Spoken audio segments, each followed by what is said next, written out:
My name is Walter Mason. I'm 74 years old, retired, and living alone in a modest two-bedroom home in the outskirts of Dayton, Ohio. I taught high school biology for 38 years before a minor stroke forced me into early retirement. The school sent me off with a plaque, a coffee mug with the mascot, and a standing ovation in the cafeteria that made me feel more like I was being buried than celebrated. That was almost a decade ago.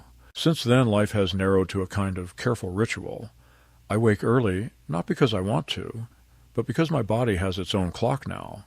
I make oatmeal, read the paper in silence, and take my morning pills. A pale blue beta blocker, a yellow statin, and the most important one, my heart medicine, prescribed after my stroke, something called Coradrex. Without it, I'd be rolling the dice every day. It's a powerful vasodilator. I don't pretend to understand the chemistry, but I know what happens when I miss a dose.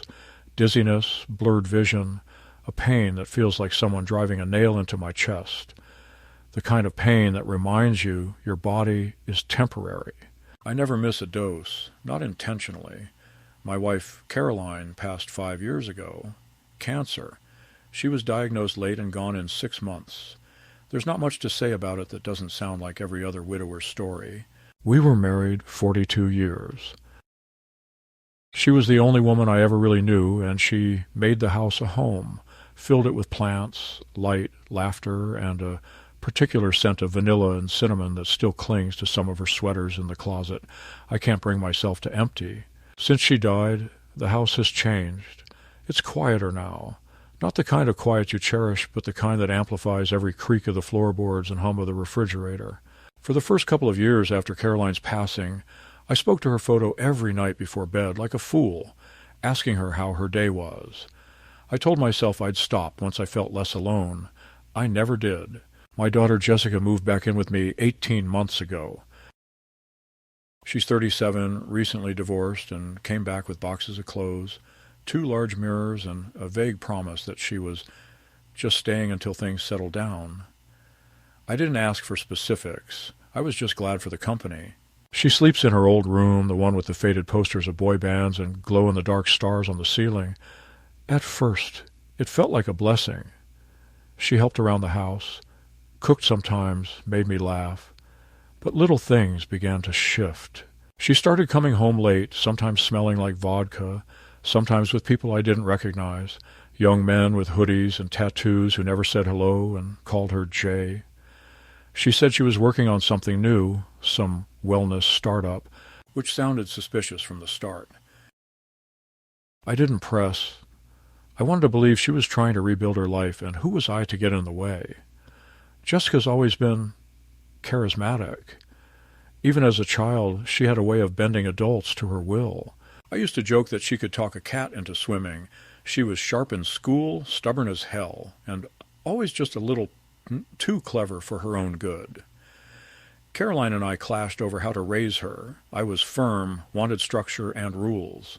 Caroline was softer, always reminding me that the world would give Jessica enough hard lessons on its own. In the end, maybe Caroline was right. Maybe I should have been less of a disciplinarian and more of a father. When Jessica got pregnant at 22 and married a man neither of us liked, I thought, this is where the bottom drops out. But she surprised us, held it together for over a decade before it all unraveled. Now she's here. And I'm not sure if it's a second chance or just a slow-motion disaster. I'm too old to stop.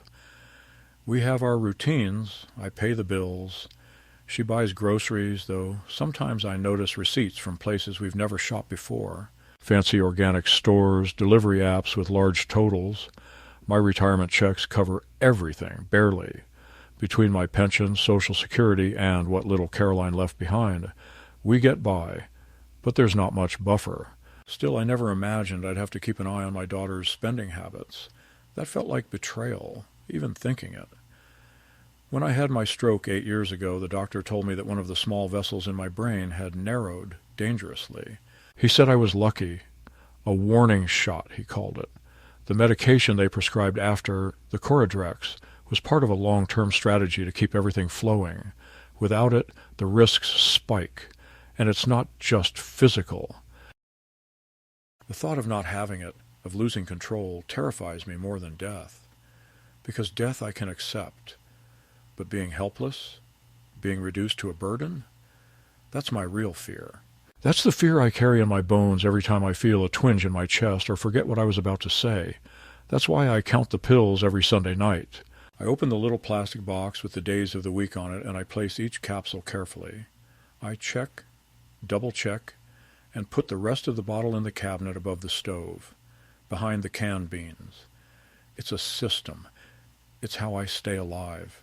I don't expect Jessica to understand. She's too young to know what it feels like to live on a schedule determined by your body's failures. She doesn't know what it's like to be afraid of sleep because you're not sure if your heart will keep beating through the night. She's never asked about the pills, never mentioned them.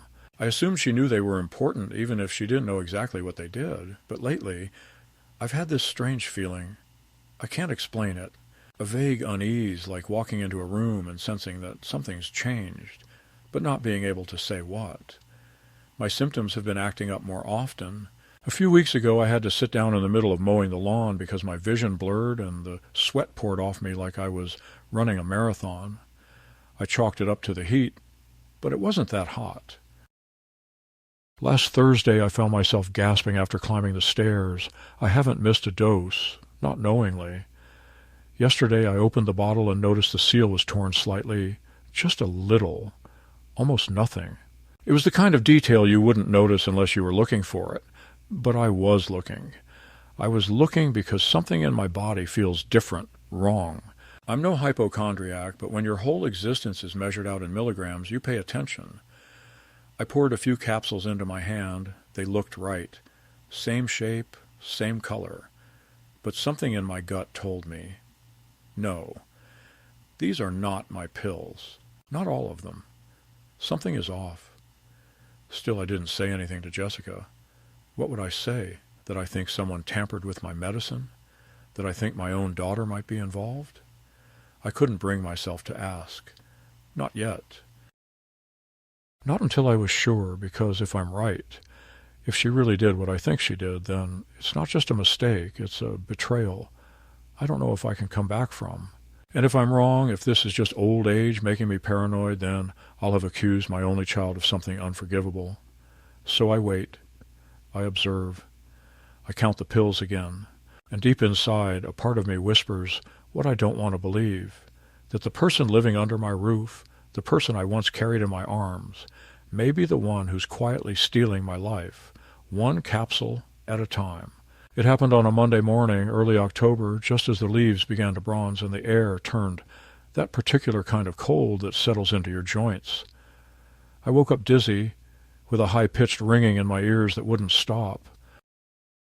At first I assumed it was the weather, some fluctuation in pressure. That happens sometimes when you're older. But this wasn't that. My vision kept swimming in and out of focus as I shuffled into the kitchen. I poured a glass of water and took my morning dose of Coradrex, but even as I swallowed the capsule, a strange chill crept over me. My hands trembled. I couldn't feel the tip of my fingers properly. There was a numbness in my tongue, a heaviness behind my eyes.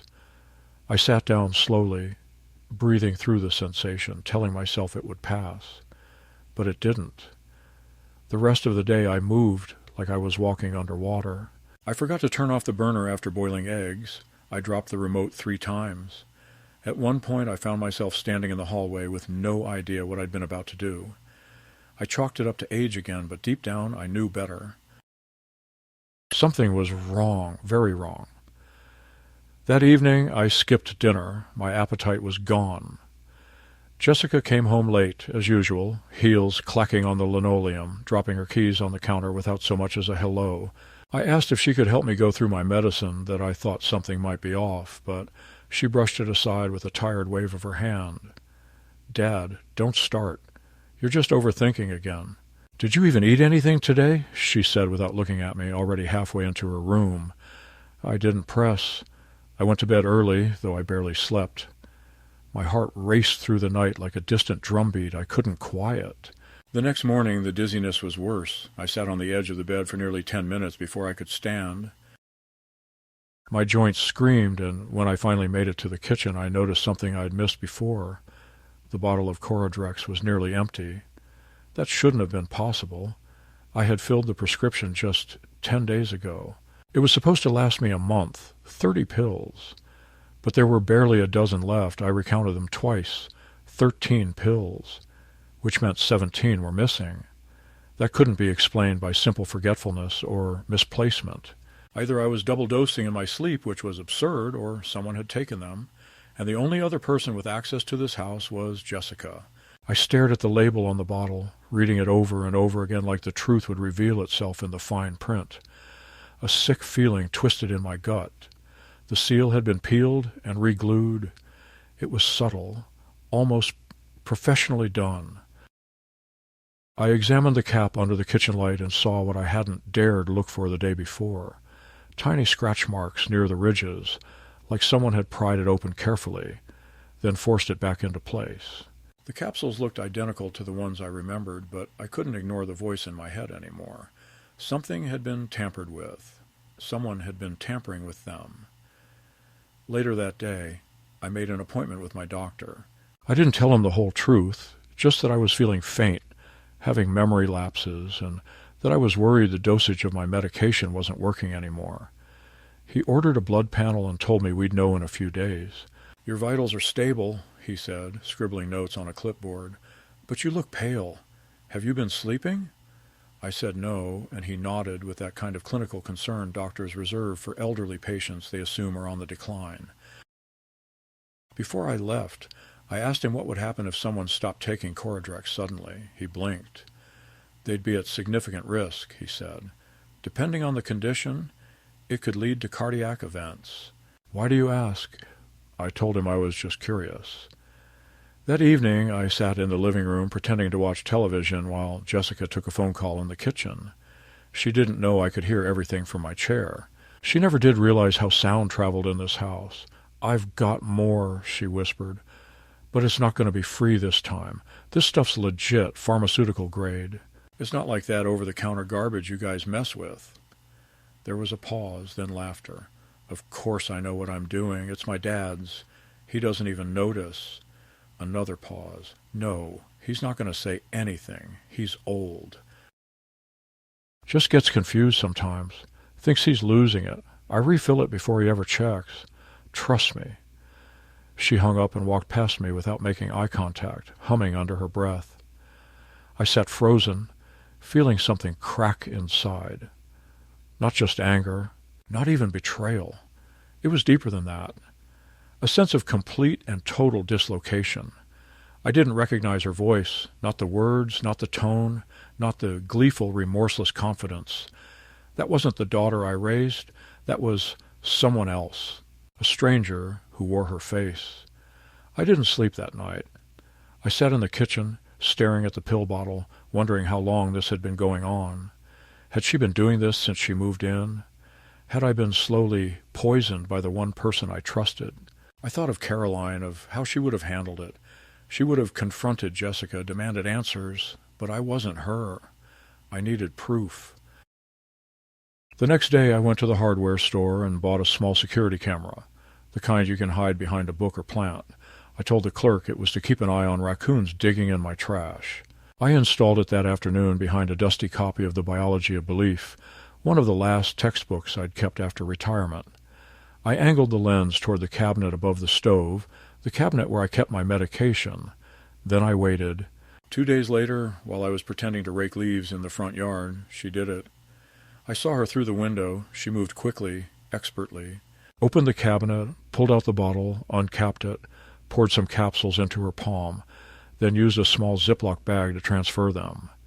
She replaced the bottle, resealed the cap, and left the kitchen.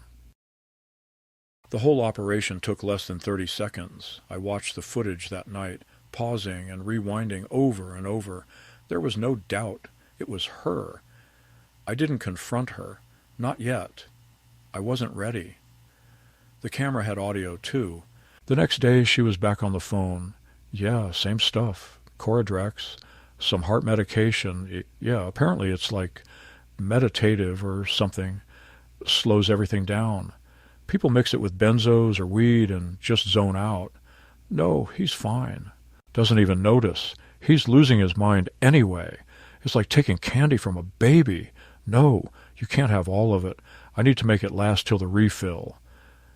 That was the moment I realized it wasn't just theft. It wasn't desperation. It was business. She was selling my medicine, selling it to kids who thought it was a chill high, a way to escape the pressure of their lives. Maybe she didn't think it was a big deal.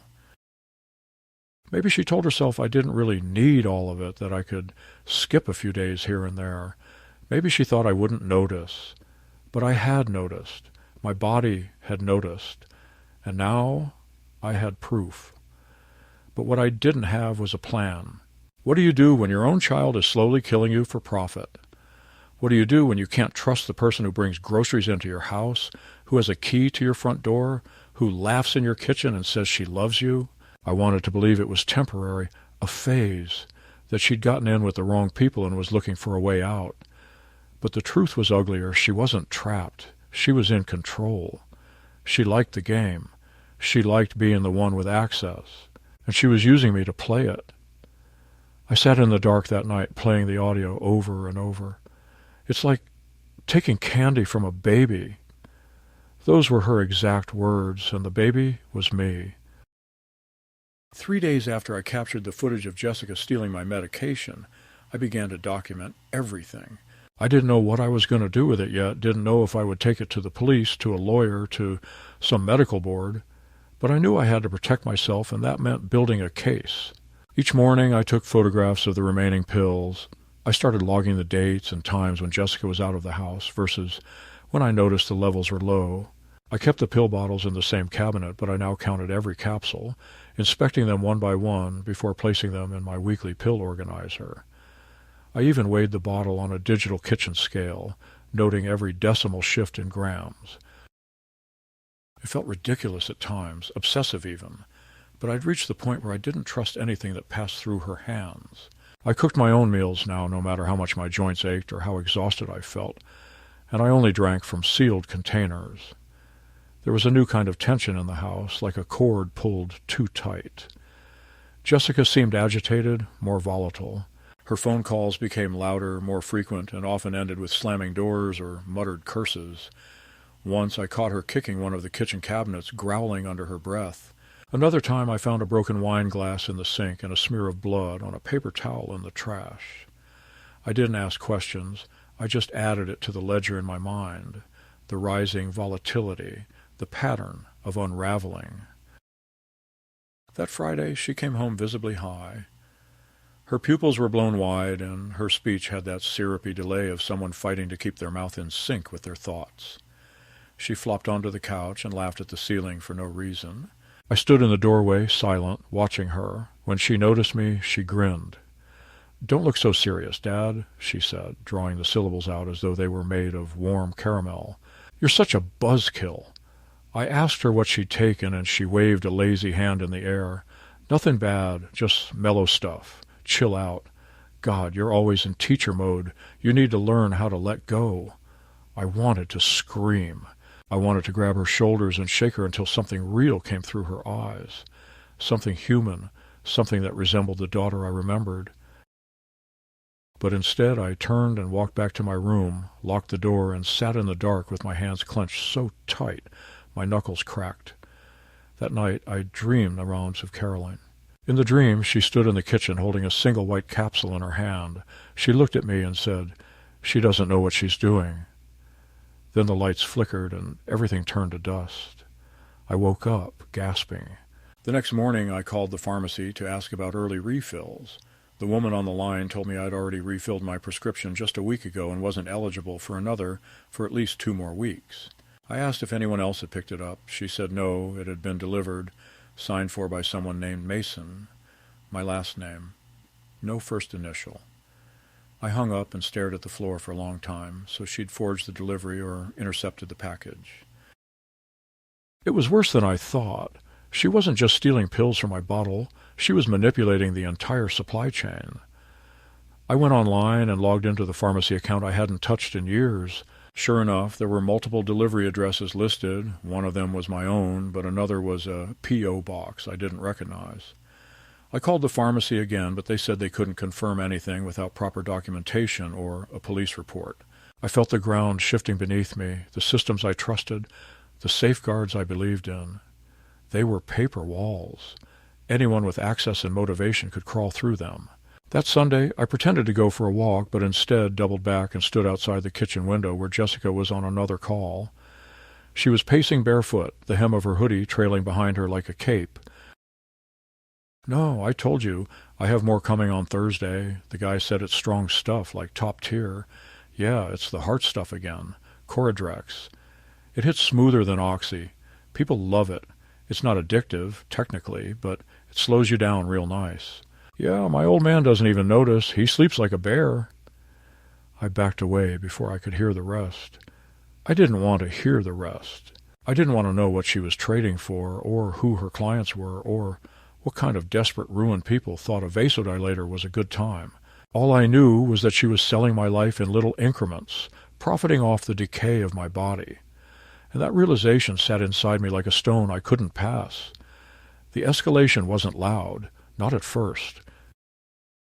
It came quietly, through a series of humiliations. She started mocking my routines, questioning my memory, planting seeds of doubt. "Dad, you already told me that," she'd say when I asked if she'd picked up the mail. "You left the stove on again," she'd add, even when I was certain I hadn't cooked. "You're getting forgetful. Maybe you should write things down." I began to wonder if she was trying to make me question my own mind, to blur the line between reality and imagination, so that when I finally accused her of something, no one would believe me. Not even me. One evening, I went to take my pills and found that the entire weekly organizer had been shifted, the capsules rearranged, some slots doubled up, others empty. I confronted her, finally, unable to contain it any more. "Are you touching my medication?" I asked, standing in the hallway as she scrolled through her phone. She looked up, smirking. "What? Number, why would I?" "Because the pills are missing. Because I'm getting sick." Her smile flattened. "Maybe you're just old, Dad. Maybe you're finally falling apart." I stared at her, trying to read her face, but all I saw was a wall, smooth, cold, impenetrable. She turned back to her phone. "You should see a doctor. Get your head checked." The next day I found a flyer on the kitchen table. It was for a senior memory care facility. Someone had circled the words "Alzheimer's support" in red ink. At first I thought it was junk mail, but then I saw Jessica's handwriting on the side. Might be good to talk to someone, just in case. I crumpled it and threw it in the trash, my hands shaking. She was setting the stage, preparing for some kind of legal maneuver, perhaps. If she could convince someone that I was mentally compromised, she could gain control over my finances, my property, my medical decisions. She could drain me dry and call it caretaking. I sat at the kitchen table for over an hour, tracing the cracks in the wood grain with my finger, wondering how it had come to this. How had I become a man afraid in his own home? How had my daughter become a predator? A few nights later, I woke to the sound of the front door closing softly. I checked the clock. 2:43 a.m. I crept to the window and saw Jessica outside, handing something to a man in a hoodie. He gave her a wad of bills. She slipped the money into her sweatshirt and climbed into his car for a moment. 10 minutes passed before she returned. I didn't ask where she'd gone. I didn't want to hear another lie. I just added it to the growing list of evidence, the silent record I was building against her. And then it happened. The moment I had feared most. A full episode. 1 week later, in the middle of the day, I collapsed in the backyard while filling the bird feeder. 1 second I was upright, watching a cardinal flutter in the branches, and the next I was on the ground, gasping, vision tunneling. My chest seized, and I felt a pressure like an iron plate pressing down from the inside. I thought I was dying. I thought, this is it. This is the end. Jessica found me 20 minutes later, sprawled in the grass, barely conscious. She screamed, called 911, and to her credit, rode with me in the ambulance. But I remember how her hands shook as she clutched her phone, texting furiously, and I knew in that moment that her panic wasn't about me. It was about the fallout, about what I might say, about what might come out in the ER. At the hospital, they stabilized me quickly. I was lucky, they said. No permanent damage, but something had interfered with the effectiveness of my medication. The attending physician frowned as he read the toxicology report. Your bloodstream shows lower levels of Coradrex than we'd expect, given your prescription. Are you sure you're taking it consistently? I nodded. Every day. Never missed a dose. He looked at me, then back at the chart, and his brow furrowed deeper. Something's not adding up.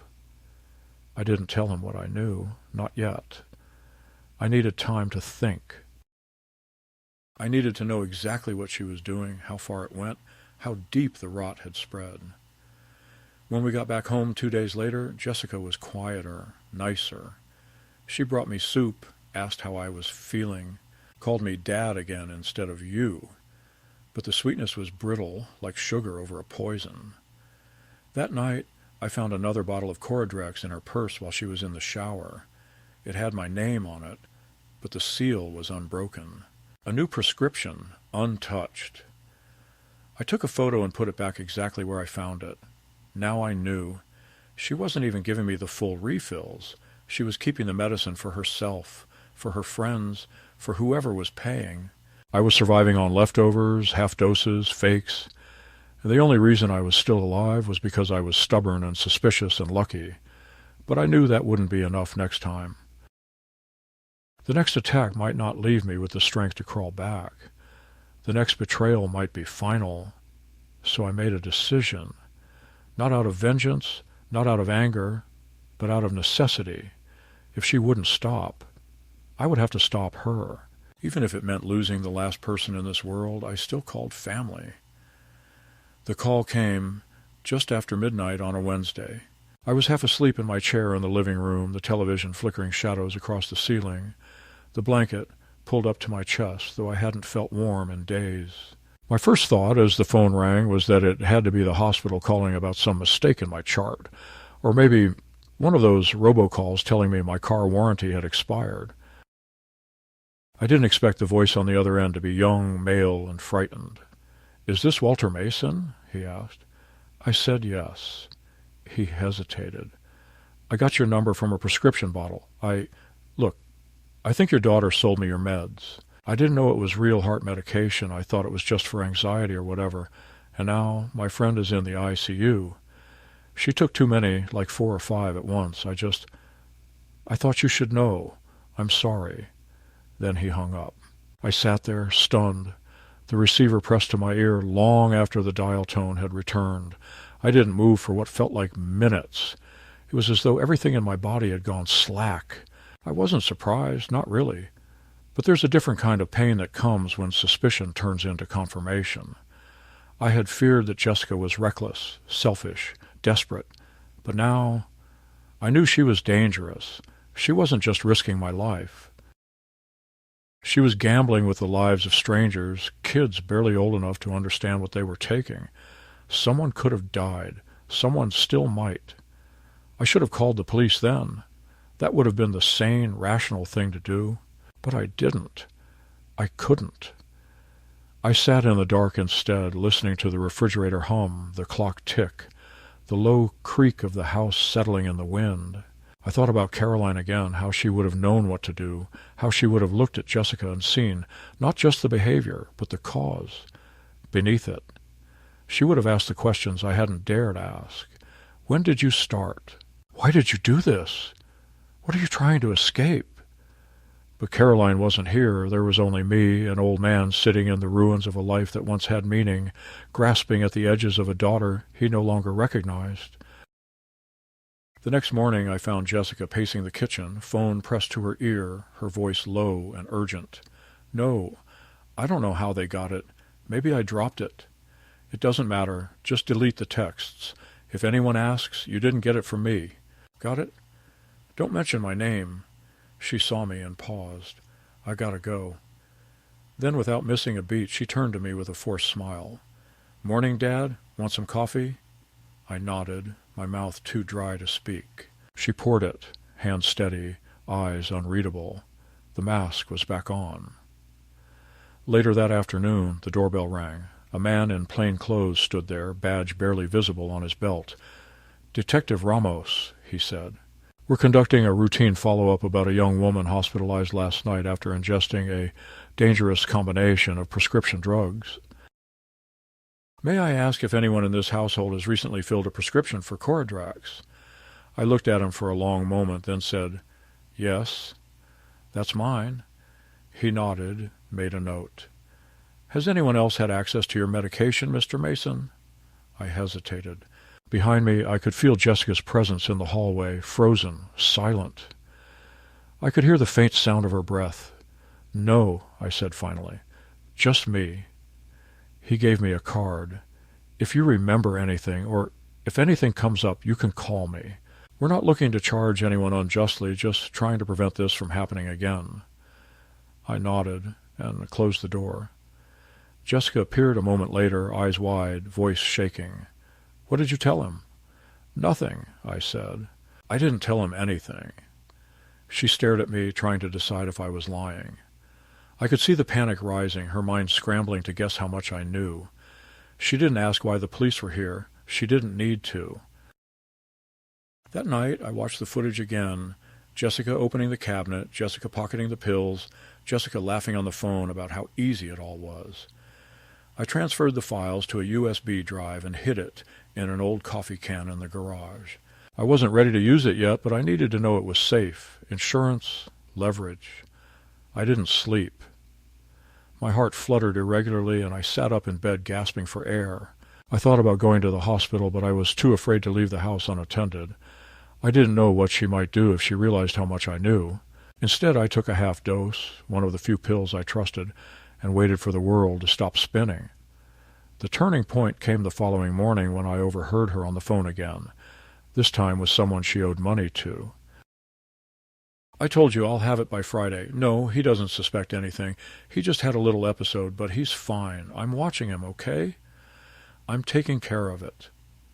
The way she said it chilled me, like I was a chore, a liability, something to be managed, not a father, not a person. I stepped outside onto the porch, needing air, needing space. My legs buckled halfway down the stairs, and I had to grab the railing to keep from falling. I stood there for a long time, watching the neighbor's dog chase a squirrel across the yard, and I realized I couldn't live like this anymore.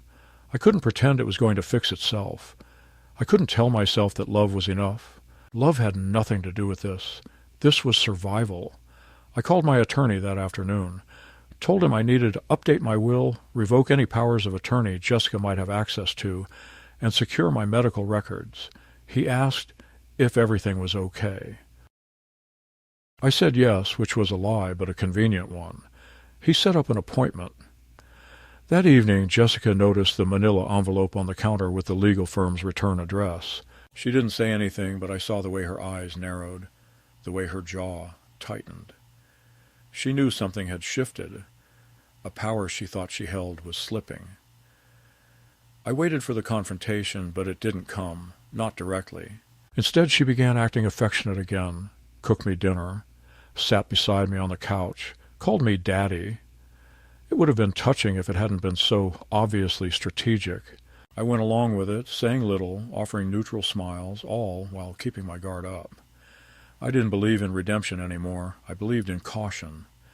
That week, I received a call from the hospital about the girl who'd overdosed. She had survived, barely. Her parents were filing a report. I asked if they needed anything from me, but they said no. Someone else had already given them a name, a source. Jessica's. That was the final straw.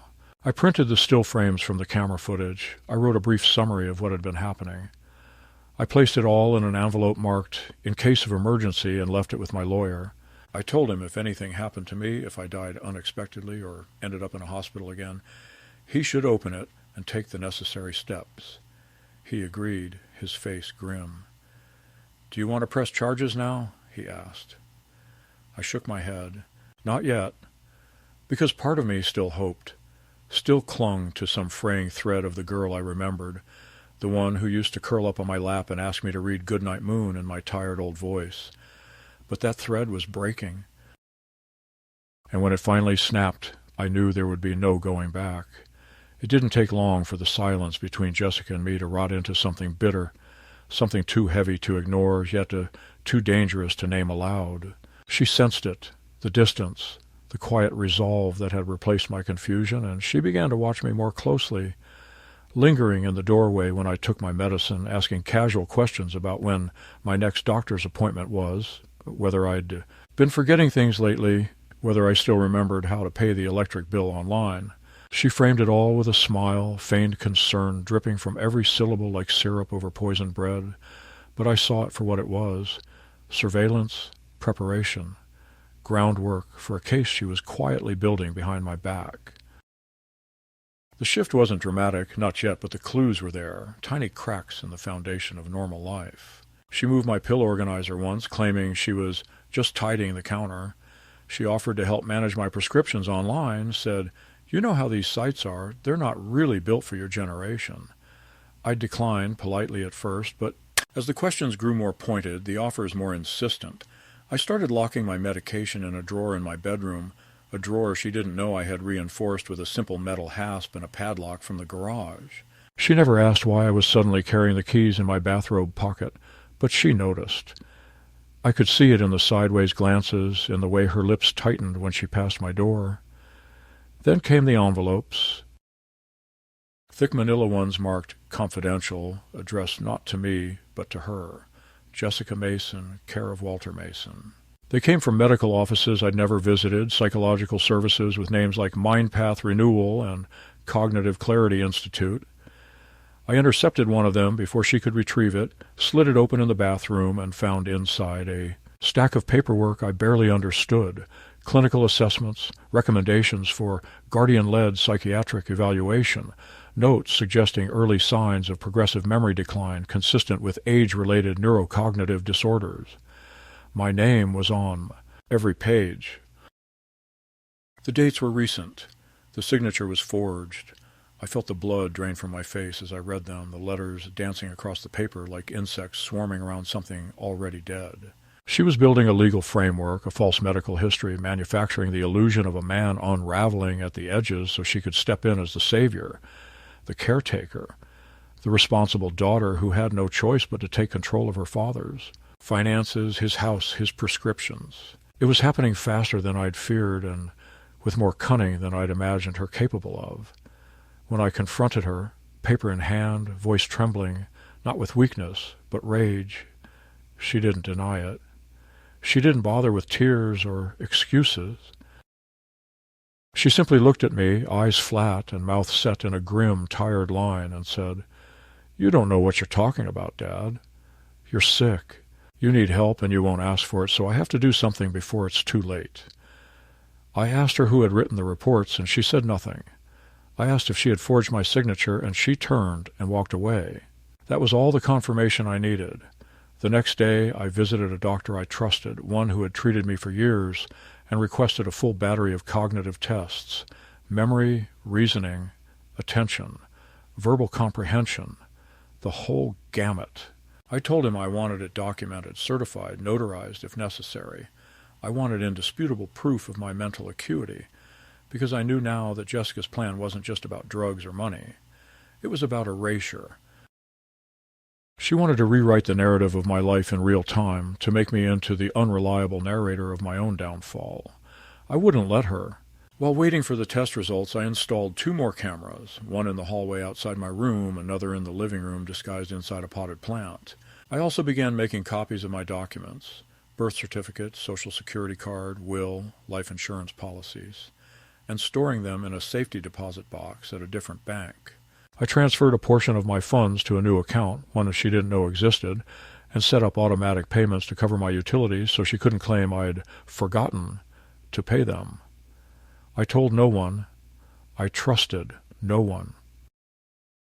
The entire process made me feel like a fugitive in my own home, like I was building a bunker not against strangers or thieves, but against blood. I hated it, but I kept going. The breaking point came 2 weeks later when I returned home from a routine doctor's visit and found the house eerily quiet. No music, no clatter from the kitchen, just silence. I called out, got no answer. I stepped into the living room and saw my desk drawer pried open, papers scattered across the floor. My safe, the one she didn't know about, was still locked, but someone had clearly tried to force it. On the table was a cup of tea, still warm. She had been there. I checked my camera feed and watched, heart pounding, as the playback showed Jessica pacing the room, rifling through my desk, holding pages up to the light, photographing them with her phone. She'd gone straight to the drawer the moment I left. There was no hesitation, no pretense of cleaning or looking for something else. She knew exactly what she was after. That evening, she returned like nothing had happened. She brought takeout, said she felt bad we hadn't had a meal together in a while. I played along, forcing smiles, sipping the soup cautiously. I noticed she watched me eat, not with warmth, but calculation. That night, I didn't sleep. My phone buzzed with a notification around 1:30 a.m., an alert from the security system. I checked the feed and saw her entering the living room again, barefoot, carrying a flashlight. She didn't know about the camera and the plant. She knelt beside the safe, trying different combinations. After 15 minutes, she gave up and left. I saved the footage, labeled it, backed it up in 3 places. The next morning, I made the call. Not to the police, not yet, but to a lawyer who specialized in elder abuse and medical fraud. I sent him the documents, the video, the audio clips, the forged letters. He called me back within an hour. "Mr. Mason," he said, "I've seen a lot of cases in my time, but this is calculated, premeditated. You have more than enough to press charges." I told him I wasn't sure I was ready. He didn't push. "Just know that the longer you wait, the more power she accumulates. This won't stop on its own." Days later, my test results arrived. The neurologist called me personally. "Mr. Mason, your results are excellent. No signs of cognitive decline. In fact, you scored above average for your age in several areas. Whatever concerns you had, I can assure you, you're mentally sharp and entirely competent to make your own decisions. I asked for it in writing. He emailed it within the hour." I printed 5 copies. That weekend, Jessica was out of the house more than usual. She didn't say where she was going. I didn't ask. But on Sunday, she came home with a new phone, a new handbag, and a smell of cologne on her that wasn't hers. She was talking quickly, nervously, about needing to move some things around in the guest room. I followed her in and saw that she'd rearranged the furniture, pushed the dresser against the wall, stripped the bed, removed the curtains. I asked what she was doing. She shrugged. "Might be having someone stay here for a while, a friend, just until they get back on their feet." I told her no, that no one else would be living in this house. Her expression changed instantly, flat eyes, clenched jaw. "It's not just your house," she snapped. "You're old, Dad. You need help, whether you admit it or not. I'm trying to build a support system for you, and all you do is fight me." I said nothing. She stormed off. The next morning, I found a legal document on the kitchen counter. It was a petition for guardianship. She had filed it in family court, claiming I was no longer capable of managing my affairs, citing the forged documents as evidence. The hearing date was set for the following month. I stood there holding the paper, heart racing, and I realized this was no longer about protection. This was war. She was trying to strip me of my autonomy, to legally reduce me to a ward under her control, and she was doing it through lies, forged paperwork, and a campaign of psychological manipulation. She was trying to erase me. I called the lawyer, forwarded the notice, sent him everything I had. He filed an immediate objection, attaching the real test results, affidavits from my physician and neurologist, and a request for an independent psychiatric evaluation. He told me not to worry, that the case was weak, built on fabricated evidence and emotional manipulation. But I worried anyway, because I knew Jessica. I knew she wouldn't stop unless she was forced to, and I knew that once someone like her tasted control, they didn't let go. They tightened their grip until the thing they held stopped breathing. That night, I made my decision. I would expose her, all of it, Not just to the court, but to the world if I had to. She had counted on my shame, my silence, my hope that somehow love would fix what had rotted between us. But love without accountability is just weakness in disguise. And I wasn't weak. Not anymore, not this time. The morning of the court hearing, I woke before dawn. Not from anxiety, at least not the trembling kind that leaves you breathless, but from something deeper, colder, older. A sensation that reminded me of the early days of Carolyn's illness, when every morning I woke, wondering if this would be the day she would forget who I was. That kind of fear doesn't make you panic. It makes you deliberate. I shaved slowly, picked out the navy blazer I hadn't worn since her funeral, and sat for a long while by the window, listening to the wind shift through the trees outside. Jessica was already gone. She had left the house 2 hours earlier, dressed sharply, carrying a large black folder filled with what I could only assume were the documents she believed would win her the case, evidence of my supposed deterioration, proof of my frailty. Paper constructs designed to turn me into a man who couldn't be trusted to take his own pills or pay his own water bill. But I had something better than papers. I had truth. I had video. I had names, dates, time-stamped proof. I had a neurologist's certification of my clarity. I had no doubt she would lie on the stand. I had rehearsed it in my mind 100 times. The wounded daughter, trembling hands, eyes brimming with forced tears, voice cracking as she spoke of her concern for her poor, confused father, alone and overwhelmed, forgetting to eat, leaving the oven on, wandering into the street in his slippers. I knew she would have allies, perhaps that friend who'd been planning to move into the guest room, maybe even a therapist whose name I'd never heard before, but whose license number she'd somehow used. But I also knew the story she built was riddled with seams, and seams split when pulled. At the courthouse, my lawyer met me at the steps, handed me a folder, and nodded once without speaking. We had reviewed everything. He didn't need to remind me what was inside, photos of the forged documents, the stills from the surveillance camera, screenshots of text messages she had sent to buyers, her voice on audio describing my medications as easy flips, her exact words. He doesn't even know what he's taking anymore, caught with perfect clarity.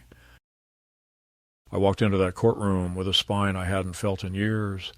Jessica was already seated at the petitioner's table. She looked polished, her hair straightened, a conservative blazer over a gray blouse, her expression carefully arranged somewhere between concern and exhaustion. She glanced at me once, flat, unreadable, and then back to her stack of notes. The judge, a middle-aged woman with tired eyes and a no-nonsense tone, began the proceedings without ceremony. Jessica spoke first. She laid it all out as she had rehearsed, detailing my supposed decline, the moments she caught me repeating myself, the time I forgot where I lived, the doctors who had warned her I was a danger to myself. She even brought up the time I fell in the backyard, neglecting to mention that it was due to the very pills she'd stolen. She described me as paranoid, accused me of hiding things from her, of refusing care. She played the dutiful daughter, the reluctant guardian forced to step in. Her voice cracked once, right on cue, and she reached for a tissue. The judge nodded, made notes, asked no questions. It was a performance, and she had practiced. Then it was our turn. My lawyer began with the medical records, not the ones Jessica submitted, but the verified ones, the official results from my neurologist and primary physician. He handed them to the judge, pointed out the discrepancies, highlighted the forged signatures, the clinic addresses that didn't exist. Then came the footage. The judge watched in silence as Jessica appeared on the screen, opening my medication cabinet, emptying pills into a plastic bag, resealing the bottle with practiced ease. Then another clip, her on the phone, laughing, calling my medicine pharmaceutical gold, bragging that I didn't suspect a thing. Her face remained still as the images played, but her hands clenched tightly in her lap. The final blow was the witness statement, the boy who had called me late that night, whose friend had nearly died. He couldn't attend in person, but his statement had been notarized. He admitted to buying pills from Jessica, confirmed they were labeled in my name. The judge read it in full. Then she looked at me and asked, "Mr. Mason, do you have anything you'd like to say?" I stood slowly, aware of how much weight rested in this moment. I looked at Jessica, not with hatred, but with something closer to mourning. And then I spoke. I told the court that I had trusted my daughter, that I had welcomed her into my home at the lowest point in her life, believing we could rebuild what had fractured over the years. I admitted to being naive, to ignoring early signs out of hope, out of love. I described the fear of not knowing if the pills I took each morning were real, the disorientation of feeling your body fail and wondering if someone you love is the cause. I told them about Caroline, how she had died before she could see what her daughter had become. I told them I had held on, not out of weakness, but because I had wanted to believe that redemption was possible. "But this," I said, holding up the evidence, "this is not concern. This is exploitation. This is not about care. It is about control. My daughter didn't try to help me. She tried to erase me." I didn't cry. I didn't tremble. I just told the truth. The judge was silent for a long time after I finished. She looked down at the files before her, at the images, the dates, the recordings. Then she spoke, her voice firm. She dismissed the petition, declared me fully competent. Then, to my surprise, she added that the court would be referring the matter for criminal investigation.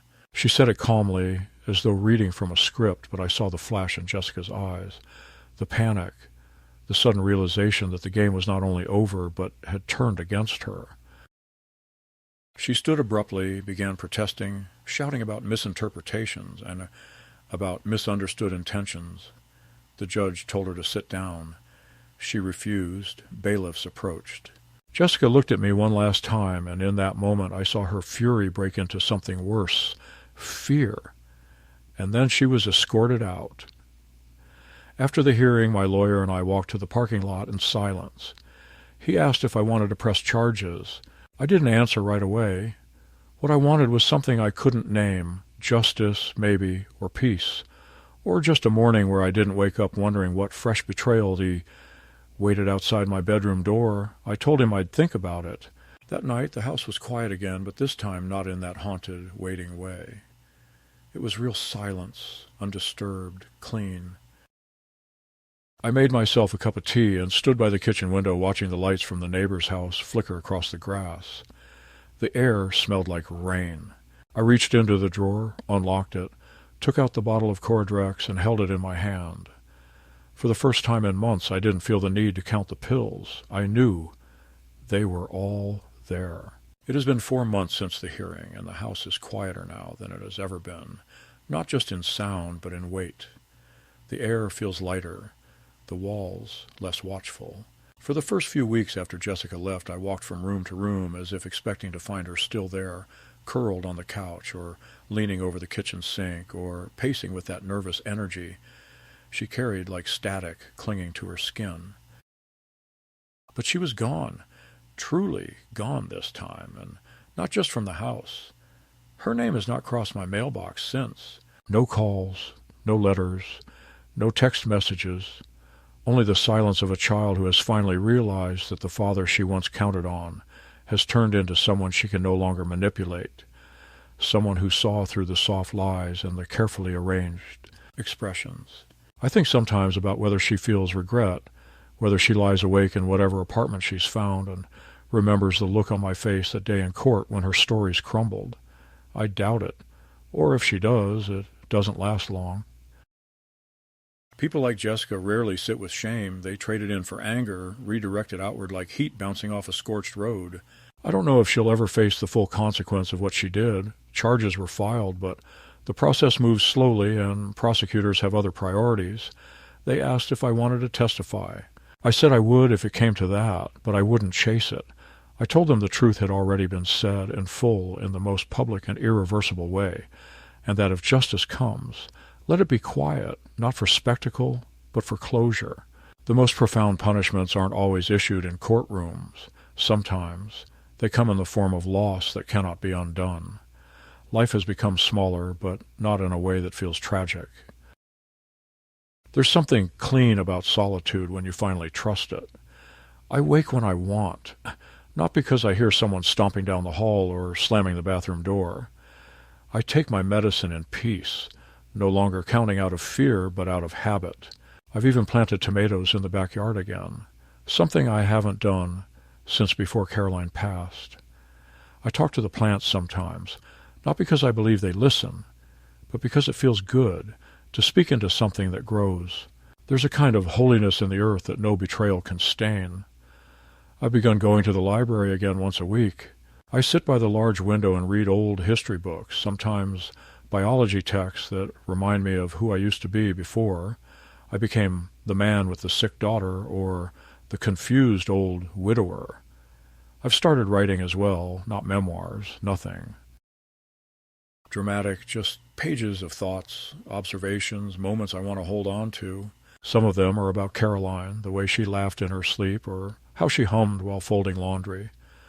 Some are about Jessica, when she was young, when she still wore pigtails and thought I was the tallest, strongest man in the world.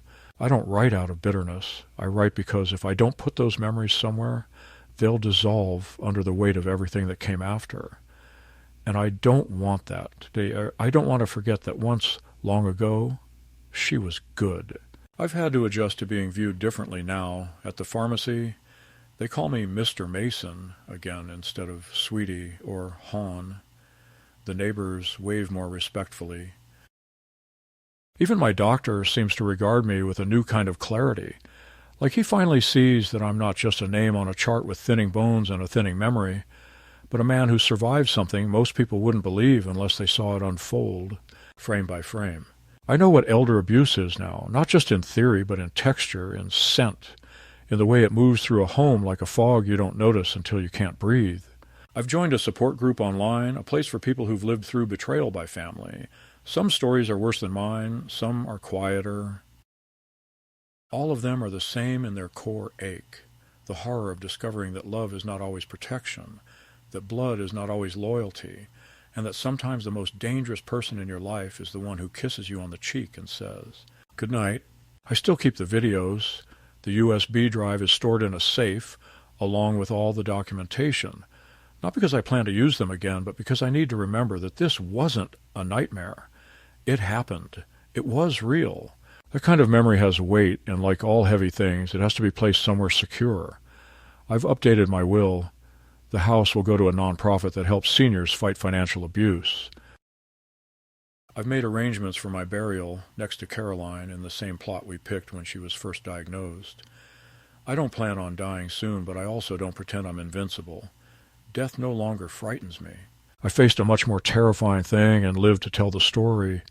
I faced my own child's betrayal and didn't let it kill me. There are evenings when I sit by the window with a cup of tea and feel something like peace. It doesn't come all at once. It seeps in slowly the way light creeps back into the sky after a long storm. I don't expect happiness, not in the way young people do, but I found a kind of steadiness, a rhythm that no longer includes fear. That, to me, is enough. The house is safe again. My mind is my own. And though I walk through these rooms alone, I no longer feel like I am fading. I am here. I endured. I remember everything.